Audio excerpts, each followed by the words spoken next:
Hello everyone, it's Sloth here, and today I'm really excited to share with you the best deck in ladder. Honestly, we have 100% win rate. We won all the games, on the play, on the draw, doesn't matter. And what more, those are just 4 games, but I can feel this power in the deck. Because in other decks, as you can very often see through my videos, we do miss lands, we do miss parts of the deck, like it's not as consistent. This one is the king of consistency. Like, man, I never had issues with, like playing stuff. Even if we get mana screwed, we have so much treasures, ramp, things like this, like even lessons. Like, you always have something to do with this deck, and honestly, the power level is off the charts here. I am surprised. I thought this deck is like decent, and it wins quite a lot, but I felt it was like super gimmicky. But after playing the games, just man, it has everything. It has so much raw power while still having this, control element that when the game goes longer, you just win. And it has it both. I'm really excited for this one. Here are the stats. Enjoy. Let's go into, I guess, the matchups. And for the matchups, like we played with BOROS and aggro quite a lot, and it seems that this deck really overperforms against aggro decks.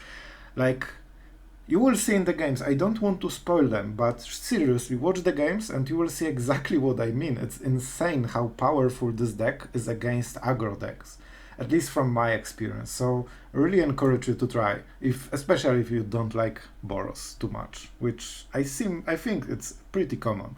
So let's go into the deck list and see exactly what's up. Alright, and we are in the deck. You might have seen this. This is basically a Selesnya Teleportation Cyclade Blink Synergy deck. But honestly, man, it's so strong. I cannot believe it. It's probably due to the having a lot of like Chariot synergies, but it just does it all. It has how many lands? 23. But for some reason you don't feel it. You have Prosperous Innkeeper. You have professors for the, of course, environmental science and stuff. You have Nadaar that can create treasures pretty quickly, honestly. You play this and then you attack, and in your next turn, basically after playing this one, you already have the treasure if it's not answered. So it's basically a ramp. What more? You have Yasharn. Yasharn is a big reason why the deck is not really mana screwed most of the time, because you can get so many lands for free, and when you start blinking this, like, your value will never end. And what is my favorite part of the deck? We actually have sweepers, even though we play creature deck, and here it makes absolutely very big sense. Very big much sense. Because while we play a lot of creatures, we can first of all shield them with Titan of Industry. So if the game drags out, you actually can shield your best creatures with this one and Blink, and then you Doomscar and only enemy creatures die, which is really big deal. Second, you have cards like Warchief. When they die, they still make a creature, so that's also something good. And in reality, at start of the game, you are a bit slower than the enemy, so you very often want to sweep the board, and then you want to play one creature while the enemy plays his one creature, and your creatures are simply bigger. Like, I cannot overstate how big of a deal is that Yasharn has 4 toughness. This is such a big problem for enemy decks, and I think the even bigger thing in this deck is Esika's Chariot. The amount of value that you get from this card, what more, you can even blink it. The fact that you can, play Esika's Chariot and Teleportation Cycle, or you can go actually better. You can play one of those cards that benefit from blinking, then you play Teleportation Cycle on turn 4, and then you follow up on Esika's Chariot, which gets blinked. So you basically get, 12 in stats for 4 mana? That's completely insane, and this is how we take over mid-game completely. And no deck can compete with this. Especially BOROS, they are very aggressive, but man, they don't have stats, they don't have enough.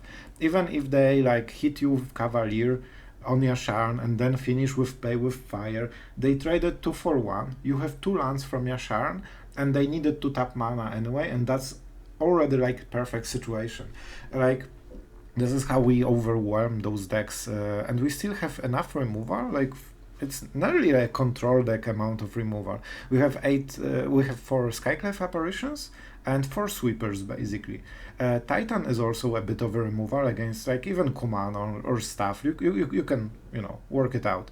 So with that being said, Depopulate is a bit different than the Doomskar here because we have multicolored creatures. It's Yasharn, so that's why we only have 1 Depopulate, because you are not guaranteed to always draw a card, but during the longer game, at some point you will have Yasharn while you want to sweep the board. So that's really good. We also have, like, the Titan is the payout for this deck. Basically what you want to achieve is playing Titan while you have Teleportation cycle on the board, because the amount of value that you will get is what, 11/11 and like another trigger with shield, and then you can make another 4/4 and destroy something else. Like, they cannot keep up with this, and shield counters on this one makes it so hard to answer this, especially if you have other big creature like Warchief or Chariot or whatever, and you can actually put shields on them as well. Imagine putting shield on Esika's Chariot when they cannot answer, and they have Chariot that has shield that isn't a creature. So if they have sweepers, they're so far from clearing this. Alright, and I really like Nadaar in this deck. I think it has home here. And enemy also can feel this. You will see in some of the games how much they prioritize Nadaar. Like, they wanted it over Skyclave Apparition that exile the creature. That's how valuable they assumed Nadaar is. And that was true, because it is. So very good card, and you can play it quite quickly. The fact that you can ramp from it is so important. Yeah, it's not this dungeon, but this one, right? So you play this, then next turn you attack and play your creatures in post-combat main phase.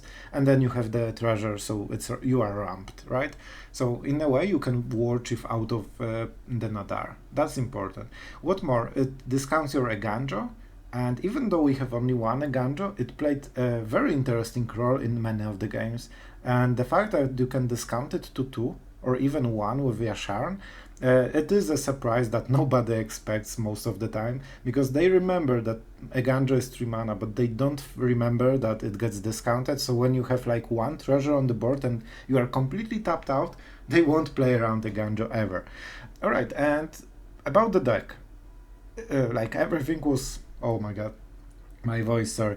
Everything was about the deck, right? But about the impressions, like, I really like this one. I thought it's more of a, janky, gimmicky deck that, sometimes wins when everything goes right, and then it loses when it doesn't. So if you don't have Teleportation cycle, you just probably lose the game and things like this. That doesn't seem to be the case. Like, if you take this card out of the deck, this deck is extremely good anyway, because it's basically like a ramp with extremely good cards at the top. This just makes it better. This is just addition to the deck that makes it completely insane. And if you don't get it, it's still fine. Like Warchief, I really like all of those cards. Like Chariot, I like playing at it. I don't want to sit on the opponent's side of the board.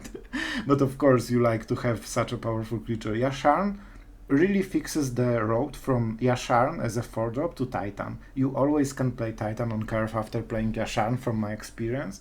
And Warchief and Titan are just such amazing creatures, so it also helps you stabilize. Like, the 3 life is basically 1 burn spell, and when you cast this, they attack, you trade for 1 creature and still have a 4/4 that doesn't die to any burn. That's so much value, and it's only 5 mana. We also have 1 Field of Ruin because of those pesky manlands, so we want to be sure that we don't die to some sneaky cave with flying. Flying is actually one of the weaknesses for the deck, but it's not really a big deal because BOROS has no flyers, right? So with that being said, the deck seems extremely good. If you want to hit Mythic, probably this is a very good choice to play, and the deck is actually way more fun than you would think. The only problem with this deck is, if you are like me and you are playing like Dimir, Control, Esper decks, you probably don't have the cards. I actually had to buy packs to make this deck, and this is the reason that we are making this deck so late. I wanted to cover this like 1 week ago, but I just decided I don't have the wild cards. As you can see, all the rares are gone for a long time, and you probably don't have the Teleportation circle. You might not have Yasharn as well. So that's the big minus of the deck. Probably you don't have Nadaars, but honestly, while they are really good, I'm pretty sure you can switch them to something else for 3 mana. Like, we have so many good 3 drops in the standard, so you can find something for sure that will, you know, be better in some situations, worse in different ones. It's okay. It's okay. So maybe if you are short on the wildcards, not get this one, because probably this is the most risky craft. A teleportation cycle is of course played only here, so it's up to you. If you like this kind of decks, like, the card is really fun, and it's probably at some point will be played more, like in different decks, but it will still always be like, you know, blink deck with some different payouts. So up to you, and that's all I wanted to say. Thank you for sticking with the channel, thank you for sticking with this long intro. I hope you enjoyed the games. I really had a blast playing them, and every time BOROS dies in vain and screaming and insult, I'm just a happy person. So I really am grateful for this deck, that this deck can do it. And as always, if you like the channel, if you like what we are doing here, if you like control decks that we will always have on the channel, don't forget to subscribe, and you get basically free deck every single day. And why not, right? So subscribe, hit this bell button as well, so you get the, you know, notifications that the deck is up. I try to go around 5-6 p.m, but sometimes I just cannot keep up with the routine and all the daily stuff, so sometimes it's later, but I try to go for 5 p.m. And with that being said, let's enjoy smashing the BOROS, shall we? Alright, so we're going first. Oh man, we need 2 lands to get off. Like, if we don't draw lands, so we play this one, we draw a card. We play this one, we draw a card. Both of them need to be lands for us to have good draw. I think it's a bit too risky. Yeah, this one is actually better. It's actually so good that I don't want to get rid of anything. Wolves and Wanderer. So probably Doomskar has a good chance of being good here. I think that's how we need to play. We need to go with the busted cards. Sorry Nadaar, you are amazing, but you are not tier 0, broken, amazing, and so on. And that's what we need. So we are waiting for the Chariot, basically. Oh, but Chariot. The love-hate relationships that we have. Alright, see? Easy. How do we do it? I'm not sure. We can either go with the Doomskar or fight for the board with Esika's Chariot. Like, I think that having ramp is so cool and so threatening with, you know, 8/8 in stats, that we just go with Esika's Chariot, and this will be our, like, last resort. Because in case to battle, like, if he wants to battle the Chariot, he just needs to go crazy with the value. And then we can capitalize. Let's go for white, we generally need more white. I could get rid of Kumano, it wouldn't be the worst. But we get so much stuff for this. And we are not greedy with another Innkeeper. Like, let's be a bit real. Having a 4/4 is good enough. Like, their creatures are basically like 4/4.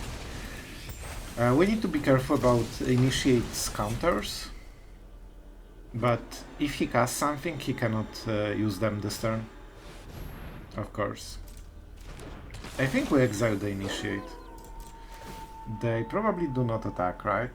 They can attack with Kumano, but it's not great. Alright, let's see the attacks. Is he greedy? Like, I don't think he has good attacks, honestly. Okay.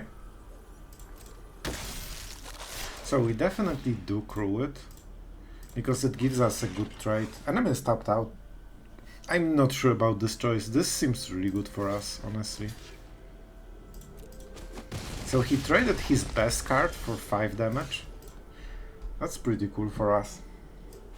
We can start copying the cards, and that's even better. Let's go for white still.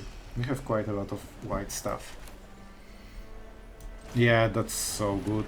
We get the treasure. We actually don't need the Doomskar, because we are actually ahead of the BOROS on the board. Can you freaking believe it? We are at 19 with board advantage against BOROS. And they played everything on curve. Like everything. Doomscar, not needed with such a good deck, I guess. And this is why we kept Chariot. Basically the Chariot won this game. Oh my god, like I love this deck so much. I cannot get mana screwed with this one. It's beautiful. Like with Professor, and yeah, this is perfect target for exiling. Alright, let's do it. I'm not sure what we will take. Like honestly, what do we take? I will actually take this. Oh my god, that might be the first time in my life that I took it as a first lesson because it's good. Insane, incredible, and other words. A Ganjo will be a removal this game, so we just have up to 4 mana. Talia. Okay, perfect target for the apparition. Or for Nadaar. Don't forget, this gets discount from Nadaar because it's legendary. That's actually a big deal. Okay, we cannot attack. But you know what? I will take my Scry. Yeah, I don't think we have a lot of time, so treasure will probably be the big payout.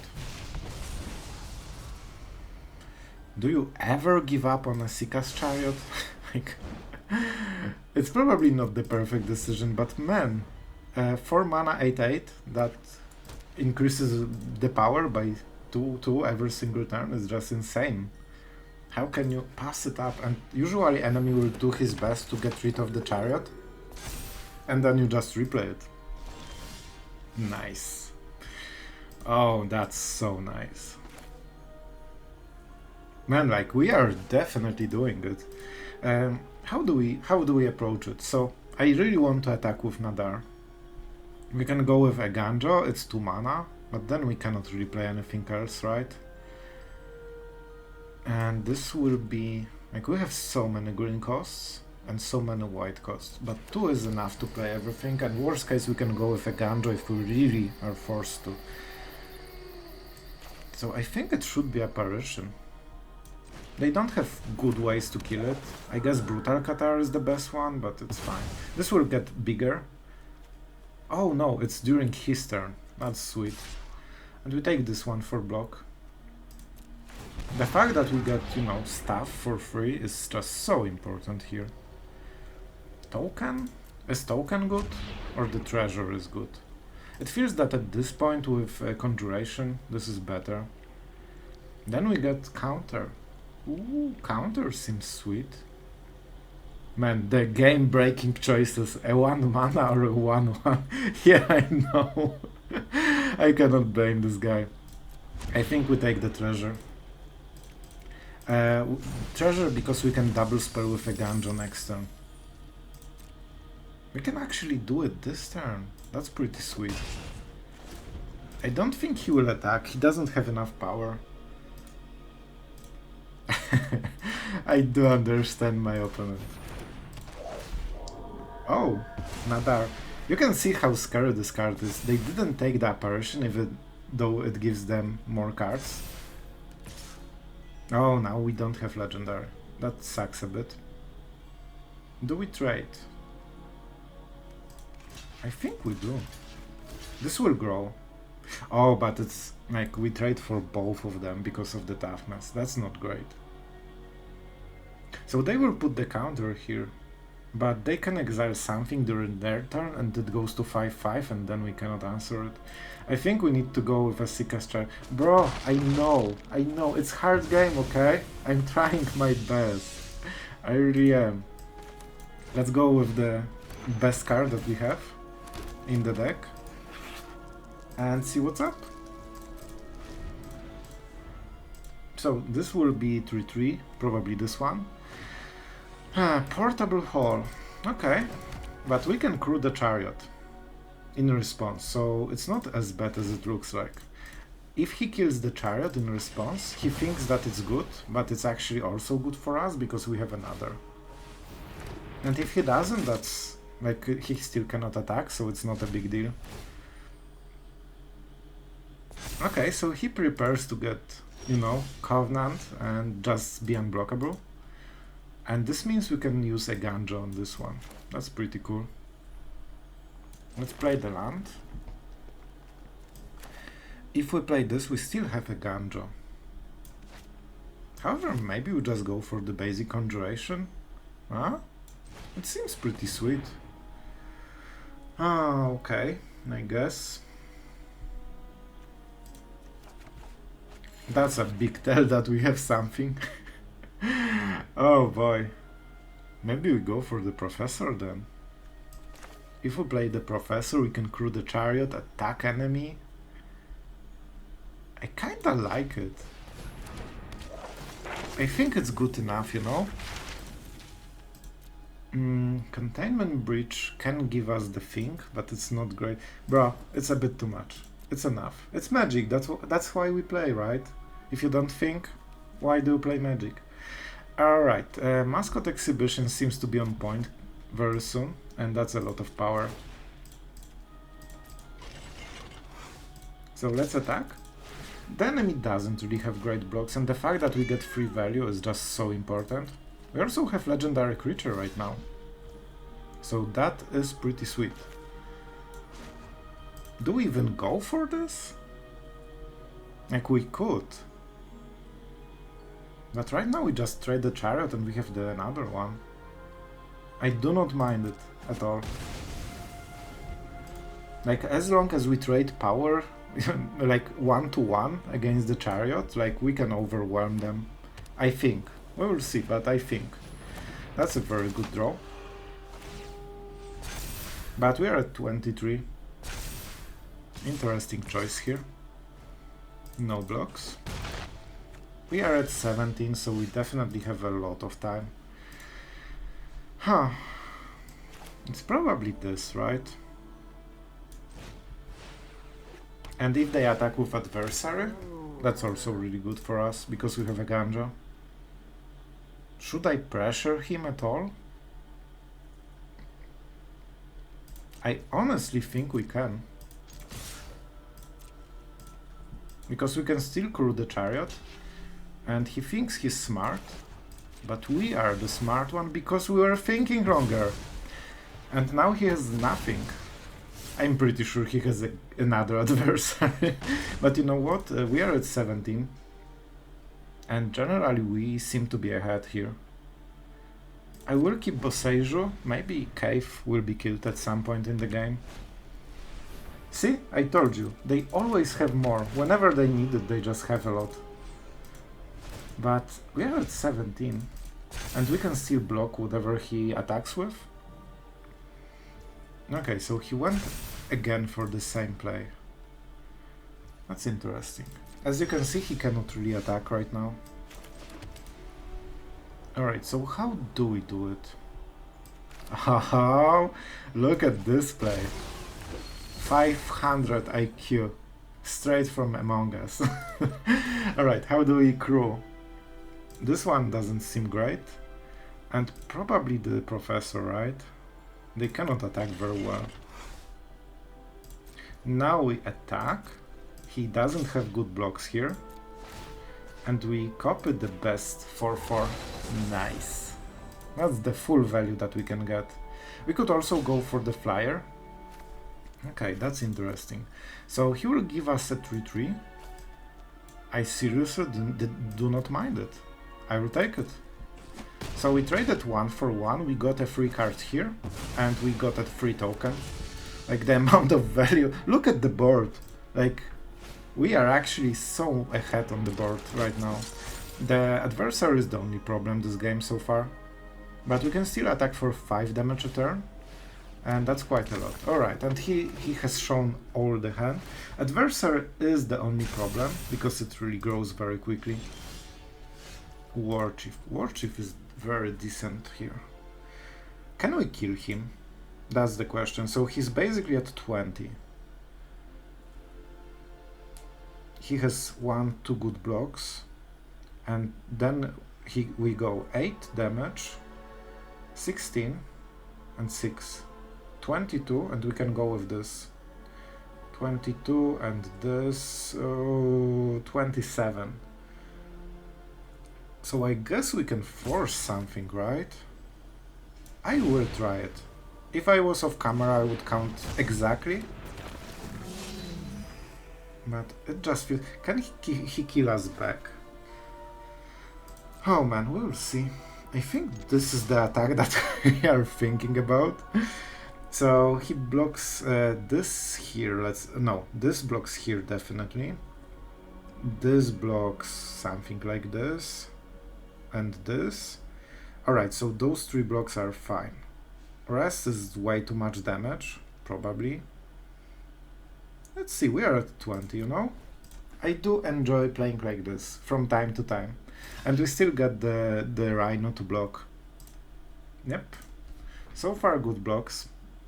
I need the sleeping emote right now to stress how hard I am inside. I wonder, like, I didn't do the math fully because it will just take too much time and I know it will be boring to watch, but I feel that he's forced to sacrifice a lot to survive here even. I don't want to also highlight cards because then I give him good decisions. It's always better to like leave the room for mistakes for him. And if you highlight, let's say, adversary and this, like, they can see it. And it's not hard to figure out what it means. So that's why I usually don't highlight any cards or any good plays, unless I want to, you know, show a bad play. Then maybe enemy will go for it. Okay. Yeah, so he's going for the highest toughness. Let's see if he counted right. Perfect. Very nice, very nice. Respectable. However, we draw a card, we have the cave for the future turn, so we can next turn attack with flying only. And we still have Boseiju. Oh, but we don't have legendaries, right? Not sure why it was highlighted. Probably it was main phase or something. But we still get the Rhino, and enemy, even without anything, doesn't have enough mana and power to kill us, not even talking about the blocker. So it's what, 11? 14, 16, 19, 20. Okay, maybe that's quite a lot. But we still have the blocker, and that's why we blitzed this one to force more pressure and still get the thing. And if he attacks with everything, of course he dies. So the game is over in my opinion. He cannot do anything. Yeah, Rhino. I know, bro. That's why we were thinking. Maybe you should have fought longer. Alright. At this point I'm just messing with him, so it was really close, but yeah. And right now he hopes that we'll misplay this, so he can activate the cave, right?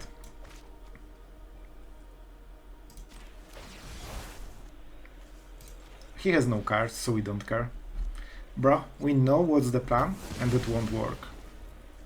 It won't work. I like he's waiting for us exactly to make a mistake, because like this is the only way he wins. Like the disrespect is real. Maybe you will just attack with everything and we can block with adversary and live gain. And this is actually a very good strategy, because many people might miss it and just attack, you know, cautiously like this, and then you block this and you heal. So why not? Why not take the chance? Alright, we are going first with actually a really good hand.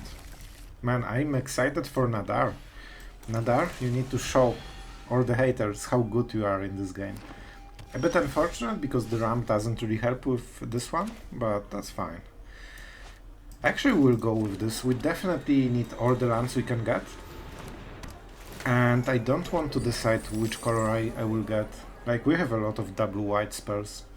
But it's probably green for the Warchief, most likely. Alright. Okay, good. Now we have both. Alright. I have no idea where we will go. And that's fine. Oh man. I need to think of a strategy. How do we do it? We probably won't have a lot of time. So probably the short one, I would guess. Scry. You know what? That's actually really strong. Even against them. Yeah, we can ramp into Titan easier. We do not attack. If enemy attacks, that's actually pretty good for us. Like, we probably want to keep attacking with Nadaar, right? If we get treasure, it might be even Warchief. like whatever, of course, they just have one of their 4 removals in the deck, and perfect curve, because why not? Of course it's better to have everything. I cannot say that it's not great to have every single answer to every single threat on the enemy. So I guess we play like this, right? This is just a better play overall, and it gives us more value.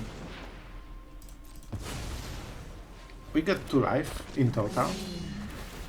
If he has another Blizzard, bro, like, okay, bro, then you probably win. Like, this is 1 mana direct removal. Okay, so they drew a card. Actually 2 cards, right? Because, you know, 2 mana 3/3 is not good enough. It needs card advantage, so you aren't behind in anything after playing it. That's the point. Oh, but I cannot understand this card at all. Even though it's green, the card advantage that it gives is just so weird to put on a overstated card. Easy. I do not think that was a good idea though. Like, he cut his turn. I'm sure he had something better than this. And 2 extra damage does not matter as much. Oh, that's super late for the card. But still, we need to develop. So let's get our stuff. That's a forest and that's a plains. I wish to take them. Alright. And it doesn't really matter, but we have more forests needed. I don't think attacking is the way to go. I think we are like on the defense. We need Titan and the circle. Alright, this is pretty brutal. However, you can just play like this, right? 10 damage is good enough. We cannot blink this one, and trading 1 for 1 is okay, kinda. You know, not the best, but it's okay. Okay, you know what? We are actually pretty fine with what's going on. Like, then we play the Titan and we can blink it? Can he even fight it? I do not think so. Right, how does the main card of my deck work? At the beginning of your end step, exile up to 1 target creature. And, okay, so it's instant blink. Okay, so we can attack. Because why not? We have vigilance, right? Easy. We also get some life back. Man, like, those lands are pretty sweet. Even for the, like, not drawing them. It's already 4 cards from our deck. That's pretty insane. So there's very low chance that we'll draw another land. Okay.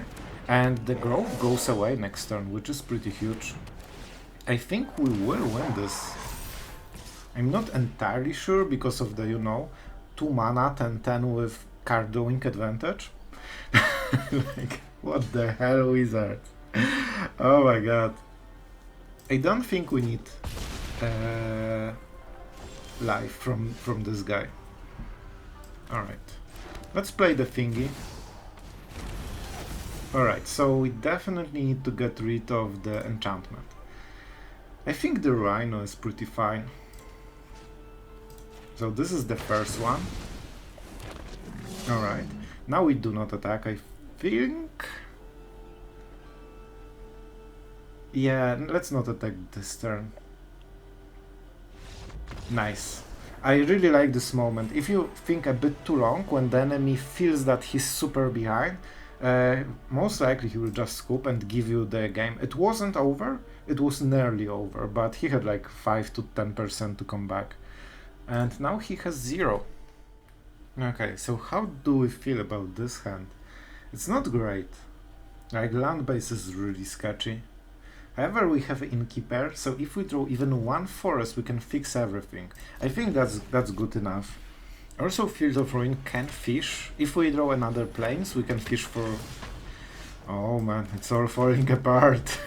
It's all falling apart. Oh man, is that the game we are going to lose? Okay, that's really good. 2 or more, okay. You know what? I'll take it. There is a chance that we should just cycle something from our hand. This gives us better chance to play on curve, but I'm just so not believing in my luck that I will just go for the guaranteed one. Simply because we might miss again if we just cycle one card, and basically you have 2 card draws. If you miss them both, you lose the game. So that doesn't seem extremely appealing to me. You know what? I'll take it. Like, Professor of Thingies really carried a lot in this game. Like, the fact that we trade and we still get a land drop. See? Easy. Never hit it. So we go for green. Like, it's still really awful. Like, it's actually awful how we are drawing. Maybe Apparition was the way to go, but it's better to have any land. Thank you. Thank you. Okay, we are back into the game right now. If we play this, we need to discard, right? Depopulate is not great here. Man, like, having a 4/4 is such a big, you know, block of power. Man, I feel that we still should play it. It's just too much value to pass on. I hate discarding stuff though. Is it the Innkeeper? That's such a hard choice. It is probably the Innkeeper. Or maybe one of the lands. No, we have the Titan. We should make sure that we play it at some point. Like, it will be hard, it feels like so far away, but we are at 16, we have good situation on the board, so there is a chance we go to 7 mana. Honestly, probably quite high chance, because we have Depopulate, like Apparitions, like we can slow the game. Oh my god! Is this the Emperor? Did they actually play Emperor in their deck? That's so weird. That's so weird. We could trade Field of Ruin for land, but it's probably not the most important thing right now. Boros cannot answer the circle, right? But we don't get any value right now. So for this reason, I think the Apparition is better, because it relieves the stress from the board. And Initiate! If it comes back, it will be a 1/1. So even if they kill the Apparition, at the end step, it's just super bad. No, I do not wish to attack into your Emperor. And what do you do now?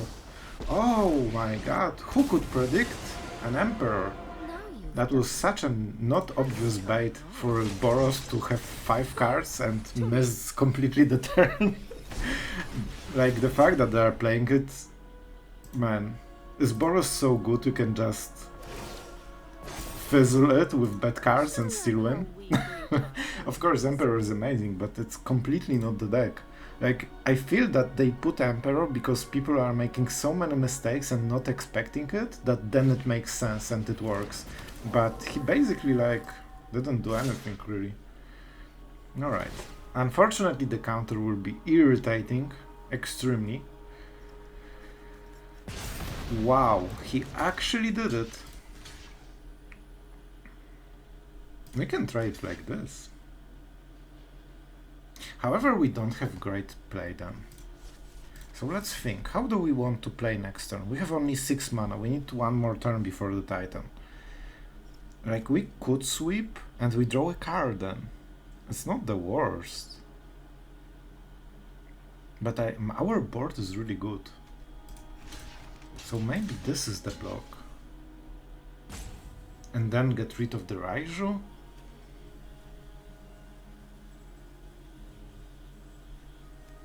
When it leaves, right? Okay, so exile doesn't change anything. Oh boy, that's a weird one. I think it might be the Apparition on Raiju. 4 or less, okay. We could get rid of the Emperor, but it's probably not what we want, really. I think this is the block. I like this much more than the other options.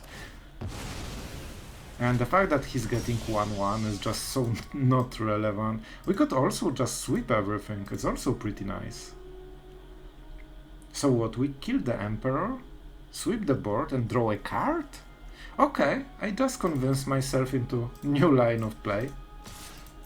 It seems really cool. Man, I'm such a dummy. How did I not see this? Oh my god. I'm the worst. Joke. I just wanted to bait display into Raiju. Of course. Of course. Nothing except this. Oh my god, that was so horrible. But at least we get the Doomscar to be cheaper for the future turns. Man, like Yasharn, the land that you get from this card is just so amazing. You can never miss a land drop, and after watching my last videos you probably know I hate missing land drops and losing game because of it. Enemy can kill the Yasharn, of course. Nice. I totally don't mind this because of the sweepers that we have. Titan. I'm not sure how to use Titan, honestly. We will see. Oh, that's brave. That's actually pretty brave. Alright, alright. So we definitely go for this one. Enemy doesn't have non-basics. Depopulate doesn't seem great. I think this is the play. Alright, we definitely want the Rhino. Do we destroy Kumano? I think we do. I think we do. Shield is a very, very strong option as well. But I just feel that with 15-15 in stats, even BOROS cannot keep up, and we don't attack, so the Emperor cannot exile anything. Like, making tokens is definitely not what he wants. And even though the cards like Depopulate and Doomscar seem pretty dead here, this ensures us that we have as much time as we want in this game, and at some point we will draw something. The only way he can win is basically like overwhelming us on the board, and if he's near this, we just sweep and play all the cards that we took in the meantime. Alright, and that should be the finishing move. I do not think he can recover. Let's count the sources. 3 white, 4 green. Seems pretty obvious what we do now. We could get rid of the Emperor and just sweep, but with Teleportation cycle we want to get all this sweet value. Oh yes, the value. No attacks, we don't need them. We just need to bounce the Titan until he leaves the game. They cannot keep up with this effect every single turn. And now we have shield counters. So, bro, have fun. Have fun. Oh man, we can actually now Doomscar and still keep the Titan, which is so sweet.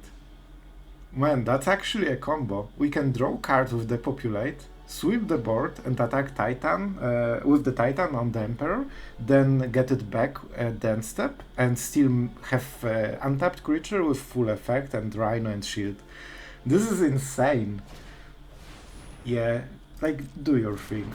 Like, play those annoying creatures and let's get over with this one. We don't want to lose Yasharn. We are at 10, so we are under no real pressure, to be honest. Oh, that's so sweet. He tries to make it work. Alright. Oh, that's actually a pretty bad play. I love it. Alright, so we definitely want to block everything. Man, I would love to draw this card. So we definitely play like this. We don't care about the first strike, really. This cost us the card, but it's worth it. We don't need more power. And enemy is like, oh my god, I'm so smart, it's a first strike, he loses it for free. Oh wow, I'm winning. And then the next turn comes and he feels like a dummy. Nice. We can even go with the Doomscar actually, because it's cheaper than Depopulate, and this will draw card at some point. Oh look, your stuff doesn't do anything. And now we blink. He's tapped out, he cannot do anything about it. And you know what? The final injury. The venture that won you the game. You gain 1 life. I do like having 1 extra life. But you know what is better than 1 extra life? 5 extra life. It's just so fun. So, how's your Raijus? Explosion incoming in what? Oh man, I feel so great. Like this deck, like, one of the biggest upsides of this deck is how it destroys Boros. Like, oh man, like we are actually competing in the board and we still have sweepers. Like, it's insane.